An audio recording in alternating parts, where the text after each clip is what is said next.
পদ্ম শুধু একটি ফুল নয়, এটি পবিত্রতার প্রতীক। জলে জন্মায়, পাকে বড় হয়, তবুও তার গায়ে ময়লা লাগে না।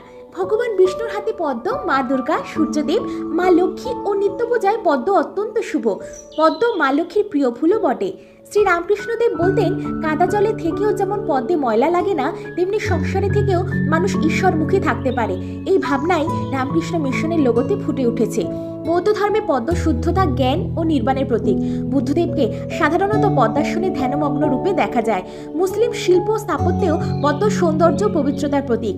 আর সবচেয়ে সুন্দর অনুভূতি হলো নিজের গাছের পদ্ম ঈশ্বরকে সমর্পণ করা। আর যারা পুজোর জন্য পদ্ম ব্যবহার করেন না, তাদের কাছেও পদ্ম গাছ অমূল্য, কারণ এটি বাগানের সৌন্দর্য, চোখ ও মনের প্রশান্তি। তাই শুধু বাজার থেকে পদ্ম কিনবেন না, আজ থেকেই পদ্ম গাছ লাগান।